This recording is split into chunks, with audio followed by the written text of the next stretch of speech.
అందరికీ నమస్కారం. నా పేరు రమ. ఫ్రెండ్స్, కొత్తగా స్టార్ట్ చేసిన న్యూ ఛానల్ మది దోచిన కథలు లింక్ అనేది ఈ ఛానల్ కమ్యూనిటీలో ఆల్రెడీ పోస్ట్ చేశాను. ఎవరైనా చూడని వాళ్ళు ఉంటే ఒక్కసారి చూసి ఛానల్ని సబ్స్క్రైబ్ చేసుకోండి. అందులో పెట్టిన స్టోరీని ఆదరించండి, లైక్ చేయండి, అలాగే మరికొంతమందికి షేర్ చేయండి. మీ కామెంట్స్ని కూడా తెలియజేయండి. ఇంకొక చిన్న మాట, చాలా మంది కాంట్రాక్ట్ మ్యారేజ్ పెట్టమని అడుగుతున్నారు. పెడతానండి. మన కథా సుధాపై రమా ఛానల్ కాంటెస్ట్ తిరిగి వచ్చిన తర్వాత అందులోనే పెడతాను. ఇక వేరే దేంట్లోనూ పెట్టడానికి వీల్లేదు. ఎందుకంటే ఆ స్టోరీ రన్నింగ్లో ఉన్నప్పుడే ఆ ఛానల్ మానిటైజేషన్ పోయింది. కాబట్టి దయచేసి మీరు అందరూ అర్థం చేసుకొని మన కొత్త ఛానల్కి కూడా సపోర్ట్ చేయండి. అలాగే మీరు ఎదురు చూస్తున్న మిస్టర్ ఖాన్ సిరీస్ కూడా త్వరలోనే మన ఛానల్ బ్యాక్ వస్తే అందులో పెట్టడాన్ని ఆశిద్దాం. ఓకేనా? మరి మన కథలోకి వెళ్ళిపోదాం. వరించిన బంధం 20వ భాగం. రచయిత నీలిమ గారు. రూమ్ నుంచి బయటకు వెళ్ళిపోతున్న సాక్షిని చేయి పట్టి ఒక్కసారిగా తన మీదకు లాక్కుంటాడు కరణ్. అసలు ఏమాత్రం ఊహించని ఆ చర్యకి బిత్తరపోయేలా స్టాచ్యూల బొమ్మల నిలబడిపోతుంది సాక్షి. తన బాడీకి టచ్ అవుతున్న సాక్షి నడుము పట్టి మీదకు లాక్కుంటాడు. వెంటనే అతనికి అతుక్కుపోతుంది. ఒక చేతి ఆమె నడుము చుట్టూ వేసి ఇంకో చేత్తో ఆమె బుగ్గలు నిమురుతూ ఆమె కళ్ళలోకే మత్తుగా చూస్తూ ఉంటే కొంచెం కాదు, డీప్ షాక్లోకి వెళ్ళిపోతుంది సాక్షి. ఎందుకు ఇదంతా చేస్తున్నారు? నాకు ఇవన్నీ ఇష్టం లేదని అంటూ రూమ్ డెకరేషన్స్ ని కొంచెం చిరాగ్గా చూసినట్టుగా యాక్ట్ చేస్తూ బయటకు వెళ్ళడానికి డోర్ వరకు వెళ్తుంది సాక్షి. కానీ ఆమె అటు తిరిగిందో లేదో ఏమాత్రం ఊహించని విధంగా కరణ్ చేయి పట్టుకొని లాగేసరికి అతనికి అతుక్కుపోతుంది. సెకండ్స్ లో జరిగిన చర్యకి షాక్ అయిపోతూ ఒక్క సెకండ్ షాక్ అయినా నెక్స్ట్ సెకండ్ రియలైజ్ అయ్యి, వదలండి నన్ను, ఏం చేస్తున్నారు మీరు అని అంటుంది కోపంగా అతని చేతులను విడిపించుకోవడానికే ప్రయత్నిస్తూ. కానీ ఆమె అలా గింజుకునే కొద్దీ ఇంకా ఆమె నడుం చుట్టూ చేతులు వేసి దగ్గర కదుముకుంటూ చీరదాయని నడుము దగ్గర అతని చేతిని పోనిస్తాడు నెమ్మదిగా, ఆమె కళ్ళల్లోకే మత్తుగా చూస్తూ. ఇంకేం మాట్లాడుతుంది పాపం? అప్పటి వరకు కోడిలా కొట్టుకున్న ఆమె ఎప్పుడైతే ఆమె నడుము మీద అతని చేయి పడిందో దెబ్బకి ఫ్రీజ్ మూడ్లోకి వెళ్ళిపోయింది. అసలు మగవాడి స్పర్శ ఇప్పటి వరకు అనుభవం చెందని ఆమె ఇప్పుడు కరెంట్ స్పర్శ నేరుగా తన బాడీకి టచ్ అవుతూ ఉంటే, అది కూడా సెన్సిటివ్ ప్లేస్ అయినా నడుము మీద టచ్ అయ్యేసరికి ఏమీ మాట్లాడలేకపోతుంది. గొంతు తడారిపోయి అదురుతున్న గుండెలతో ఫాస్ట్ గా కొట్టుకుంటుంది. అలా కొట్టుకునేటప్పుడు ఆమె పరువాలు ఎగిసి పడుతున్నాయి. ఆమె ప్రతి ఎక్స్ప్రెషన్, ప్రతి ఫీలింగ్ ని, ఆమె బాడీలో జరుగుతున్న మార్పులని క్షుణ్ణంగా పరిశీలిస్తూ ఆమె బాడీని కళ్ళతోనే స్కాన్ చేస్తూ ఆమె మెడ మీద పెదవులు నిలుపుతాడు కరణ్.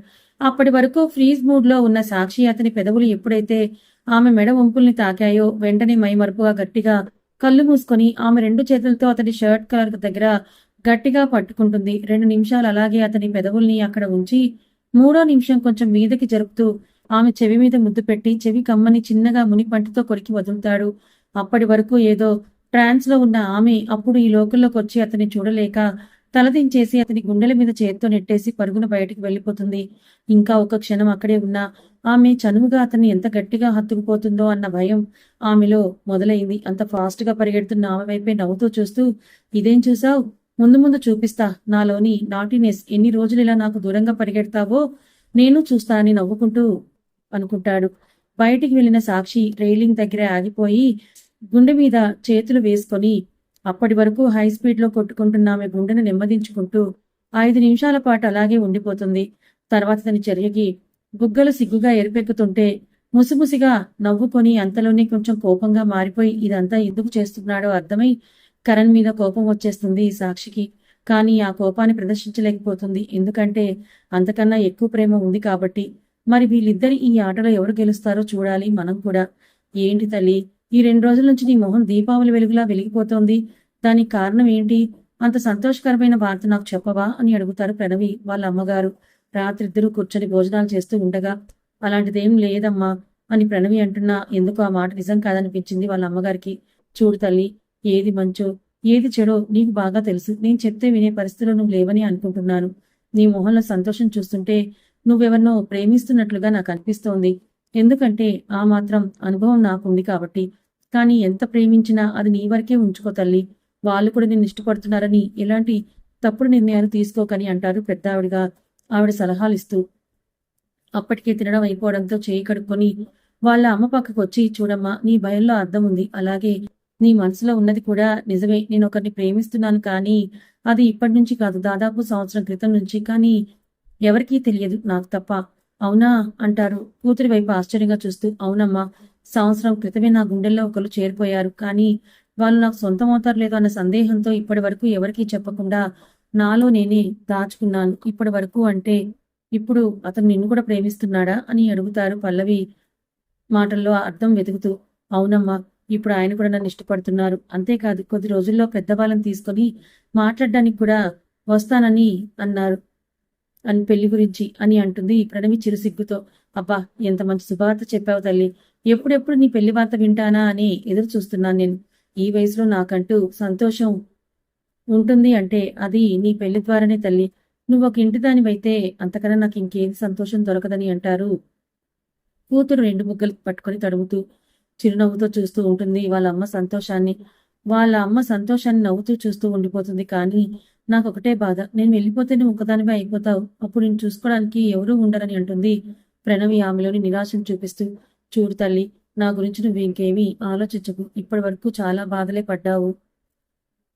మనకంటూ ఎవరూ తోడు లేనప్పుడు అన్నీ నువ్వే అయ్యి దగ్గరుండి చూసుకున్నావు. పెద్దరికమంతా నువ్వు నెత్తిన పెట్టుకున్నావు. కానీ ఇప్పుడు నీ గురించి నువ్వు ఆలోచించు. ఏ ఆడపిల్లకైనా ఇలాంటి ఒక సందర్భం వస్తుంది, తప్పదు కదా. అత్తగారింటికి వెళ్లాల్సిందే. నాదేముంది చెప్పు. కాటికి కాలు చాపుకునే వయసు నాది. నా గురించి ఆలోచించి నువ్వు నీ సంతోషాన్ని పాడు చేసుకోవాలనుకోకని చిరు కోపంగా మందలిస్తారు కూతుర్ని. సరే అమ్మా, సరే సరే, నువ్విప్పుడు నాకు బారెడంత క్లాస్ పీకకు. తనకి ఇంకా టైం ఉంది కదా, అప్పుడు ఆలోచిద్దాంలే కానీ అంటుండగాని తన ఫోన్ మోగుతున్న సౌండ్ వినిపించేసరికి సరే అయితే టాబ్లెట్ వేసుకుని పడుకో, ఇప్పటికే చాలా లేట్ అయిందని అంటూ తన రూమ్లోకి వెళ్తుంది ఫోన్ తీసుకోవడానికి. మా అల్లుడు గాని ఫోన్ చేస్తున్నారేమో, నువ్వు కంగారు పడి రావద్దులే, ఇవన్నీ నేను తీసేస్తాను కానీ సరదాగా కబుర్లు చెప్పుకోండి ఇద్దరు అని హాల్లోంచి కేక వేస్తూ అంటారు ప్రణవి వాళ్ళ అమ్మగారు. వాళ్ళ అమ్మ మాటలకు నవ్వుకుంటూ ఫోన్ తీసి చూసేసరికి నిజంగానే అర్జున్ నెంబర్ నుంచి కాల్ వస్తుండడంతో నూరేళ్లు మహానుభావుడికి అని అనుకుంటుంది చిన్నగా నవ్వుకుంటూ. లిఫ్ట్ చేసి చెవి దగ్గర పెట్టుకొని హలో అని ప్రణవి అనేసరికి ఏంటి డార్లింగ్, ఫోన్ లిఫ్ట్ చేయడానికి ఇంత టైం పట్టిందని అడుగుతాడు స్వీట్ గా. అబ్బో డార్లింగ్, ఇదెప్పటి నుంచి డాక్టర్ బాబు అని అంటుంది ప్రణవి సాగదీస్తూ. ఎప్పటి నుంచి అంటే ఏం చెప్పాలి, ఒక జింక పిల్ల దూకుతూ వచ్చి నా మీద పడి నా మదిని దోచేసింది. అప్పటి నుంచి నన్ను కూడా తనలా మారిపోమని గోల పెడుతోంది. ఏం చెయ్యాలి మరి అని అంటాడు అర్జున్. అతని మాటలకి ముసిముసిగా నవ్వుకుంటూ బాబుకి గుండెలు పేయడం తప్ప కోతలు పడడం రాదనుకున్నాను కానీ పర్లేదే, బాగానే మాట్లాడుతున్నారే అని అంటుంది టీజింగ్ గా. మాటలే కాదు చేష్టలు కూడా చేస్తాం, కాకపోతే ఇప్పుడు నేను అక్కడికి వస్తే బాగోదేమో అని అంటాడు టీజింగ్ గా. ఆహా, కొంచెం స్పీడ్ గా వెళ్తున్న బండికి స్పీడ్ బ్రేకర్లు వేసి ఆపండి, దానికి ఇంకా చాలా టైం ఉంది అని అంటుంది అతని మాటలకు సిగ్గు ముంచుకొచ్చేస్తుంటే. ఎక్కడ తగ్గాలో కదమ్మా, ఎక్కడ నెగ్గాలో తెలిసిన వాడే గొప్పవాడని పవన్ కళ్యాణ్ డైలాగ్ ని కూనీ చేసి చెప్పేస్తాడు అర్జున్. హలో హలో సార్, తమరు రివర్స్ లో చెప్తున్నారు, కొంచెం చూసుకోండి. అందుకే అప్పుడప్పుడు సినిమాలు నాటకాలు లాంటివి కూడా వీక్షించాలి బాబు. ఎప్పుడు పేషెంట్లు హాస్పిటల్ అంటే ఇలానే ఉంటుంది, ఒక డైలాగ్ కూడా రాదు అని వెక్కిరిస్తూ అంటుంది ప్రణవి. హలో పాప, నువ్వు అంత నన్ను వెక్కరించుకు. పెళ్ళయ్యాక హాయిగా నీతో కలిసి అన్ని సినిమాలు చూస్తానులే. నేనొక్కడిని చూస్తే ఏం బాగుంటుంది చెప్పు. అదే పక్కన నచ్చిన చెల్లిని పెట్టుకొని తన నడుము చుట్టూ చెయ్యి వేసి దగ్గరికి లాగి పట్టుకొని ఒకరి చేతిలో చెయ్యి వేసి ఇంకా ఒకరికొకరు పాప్కార్న్ తినిపించుకుంటూ ఆహా ఎంత బాగుందో కదా అలా ఊహించుకుంటుంటే అని అర్జున్ బాబు గాల్లో తేలుతూ ఒక ఫీల్తో చెప్తూ అతనితో పాటు ప్రణవిని కూడా అతని ఊహల్లోకి తీసుకొని వెళ్ళిపోతాడు. వెంటనే వాస్తవంలోకి వచ్చిన ప్రణవి, హలో సార్, చాలానే కలలు కంటున్నారు. ముందు తమరు చేయాల్సిన పని ఏంటంటే అత్తయ్యని మామయ్యని ఒప్పించడం, పెళ్లి ముహూర్తాలు పెట్టించడం, ఆ తర్వాత పెళ్లి చేసుకోవడం. అలాగే మీరు మంచి ఊహల్లో ఉన్నట్టున్నారు కదా, నేనెందుకు డిస్టర్బ్ చేయడం, ఫోన్ కట్ చేస్తున్నాను. ఎంచక్కా ఎంతసేపు కావాలంటే అంతసేపు ఊహల్లోనే విహరించండి అని నవ్వుకుంటూ ఫోన్ కట్ చేస్తుంది ప్రణవి. రాక్షసి, పెట్టేసింది ఫోన్. ఇప్పుడు చూడు నీకు ఒక జలకిస్తానని అనుకుని ఫోన్ స్టైల్ గా తిప్పుతూ కార్ కీస్ తీసుకుని ఎక్కడికో బయలుదేరతాడు. అదేంటి అమ్మాయి గారు ఇంకా ఇక్కడే ఉన్నారు, ఏమైనా కావాలా మీకు? నాకు చెప్పండమ్మా, నేను తీసుకుని వస్తాను అని అంటుంది పని మనిషి ఇంకా రూమ్కి వెళ్లకుండా హాల్లోనే కూర్చున్న సాక్షితో. ఏం వద్దు మనమ్మ, మామూలుగానే కూర్చున్నా అని తడబడుతూ అటు ఇంకా ఎలాగూ తప్పదని నెమ్మదిగా ఒక్కొక్క మెట్టు ఎక్కుతూ పైకి వెళ్తుంది సాక్షి. మనసులో మాత్రం ఇందాకే చౌటలు పట్టించారు, ఏంటో ఈయనలో ఉన్న రొమాంటిక్ యాంగిల్ని బయటకు తీసేశారు, నేను ఎలా ఆపాలి అని అనుకుంటుంది ఇంతకు ముందు కరణ్ తనతో ప్రవర్తించిన తీరుని గుర్తు చేసుకొని. ఎంత తనకి ధైర్యం చెప్తున్నా తన అరచేతిలో చెమటలు పడుతూనే ఉన్నాయి. కాని బలవంతంగా తన ఆలోచనల్ని అదిమి పెట్టి గట్టిగా ఊపిరి తీసుకుని వదిలి ఏదైతే అదయ్యింది అని అనుకుని రూంలోకి అడుగు పెడుతుంది. కాని ఆశ్చర్యం ఏంటంటే కరణ్ అప్పటికే పడుకొని ఉంటాడు. అసలు ఏమాత్రం ఊహించని సాక్షి పోనీలే ఎలాగోలా గండం గట్టెక్కింది. ఈయన మెలకుతో ఉంటే ఏం చేస్తారో ఏమో అనుకుని భయపడి చచ్చాను. ఇప్పుడు హాయిగా పడుకోవచ్చని రిలాక్స్ గా ఫీల్ అవుతూ డోర్ లాక్ చేసి వచ్చి తనతో తెచ్చిన వాటర్ బాటిల్ ని టీపాయ్ మీద పెట్టి బెడ్ కి ఇంకో వైపు నా పడుకుంటుంది కొంచెం ఆలోచిస్తూనే.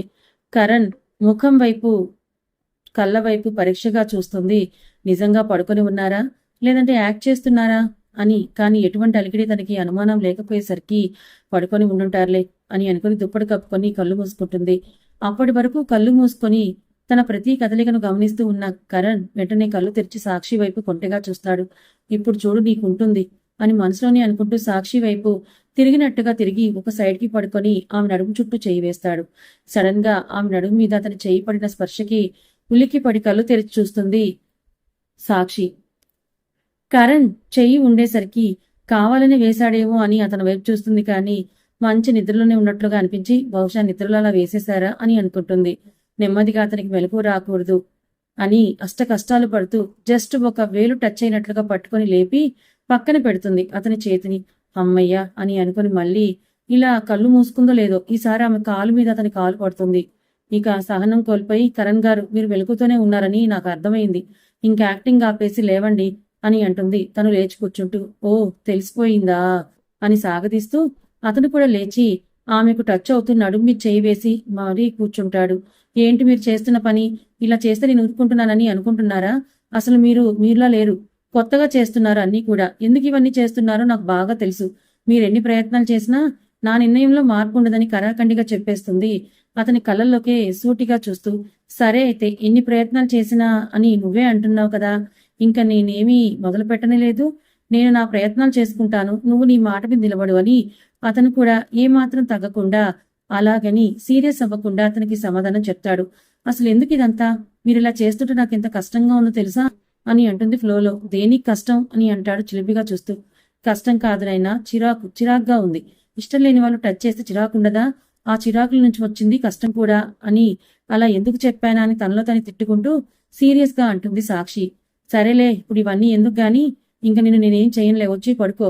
ఇప్పటి వరకు పాపం టెన్షన్తో కిందనే కూర్చొని ఉండిపోయావు కదా అని అంటాడు కరణ్. అవును, నేను టెన్షన్ పడుతుంటే మీరు ఎంజాయ్ చేస్తున్నారు కదా హ్యాపీగా అని అంటూ ఆమె సోఫా దగ్గరికి వెళ్లి సోఫా మీద పడుకుంటుంది దిండు దుప్పటి వేసుకుని.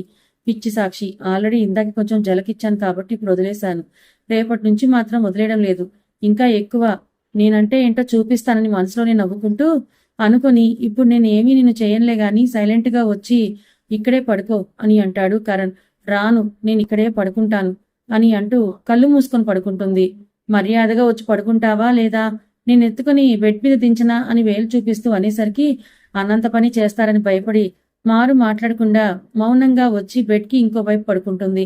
లైట్లన్నీ ఆపేసి ఇన్స్టాలో రీల్స్ చూస్తూ పడుకున్న ప్రణవికి ఏదో అలిగిడైనట్టుగా అనిపించేసరికి చుట్టూ చూస్తుంది. కానీ ఏదీ లేకపోయేసరికి ఆ లైట్లే అని లైట్ తీసుకొని మళ్ళీ ఫోన్ చూస్తూ ఉంటుంది. అందులో కామెడీ రీల్ వస్తుంటే నవ్వుకుంటూ ఉండిపోతుంది. నెమ్మదిగా ఎవరో అరుస్తున్నట్లుగా మళ్ళీ అనిపించేసరికి ఇదేంటి ఇన్నిసార్లు అనిపిస్తోందని అనుకుని మీదకు లేచి లైట్ ఆన్ చేసి చూస్తుంది. కిటికీలు కూడా ఓపెన్ చేస్తుంది. కానీ ఎటువంటి అలికిడి లేకుండా ఎవరూ కనిపించకపోయేసరికి పిల్లిగాని ఏమైనా వచ్చిందేమో అని అనుకుని వెనక్కి తిరిగి చూసేసరికి 2 చేతులు తన నడుము చుట్టూ బిగుసుకుంటాయి. దెబ్బకి ఉలిక్కిపడి గట్టిగా అరుస్తుంది ప్రణవి. కాదా ఇంకా ఉంది. మరి చీకట్లో దొంగలాగా వచ్చి ప్రణవిని పట్టుకున్న ఆ వ్యక్తి ఎవరంటారు? గెస్ చేసి కామెంట్ చేయండి. మరోపక్క సాక్షి తన మనసులో కరణ్ పై అంతులేని ప్రేమనుంచుకుని కూడా తన అక్క కోసం ఆలోచిస్తూ ఇలా చేస్తోంది. ఆల్రెడీ ప్రియా చెప్పింది కూడా నువ్వు చేసేది కరెక్ట్ కాదు అని. అయినా కూడా ఈ పిచ్చి సాక్షి వినటం లేదు. అక్క కోసం త్యాగం చేయాలనుకుంటుంది. కరణ్ ప్రేమ బంధం కన్నా పెళ్లి బంధం గొప్పదని దానికి విలువనిచ్చి సాక్షితో తన జీవితాన్ని పంచుకోవాలనుకుంటున్నాడు. కరణ్ చెప్పిన మాటల్ని చెవికెక్కించుకోకుండా సాక్షి పిచ్చి పిచ్చిగా చేస్తోంది.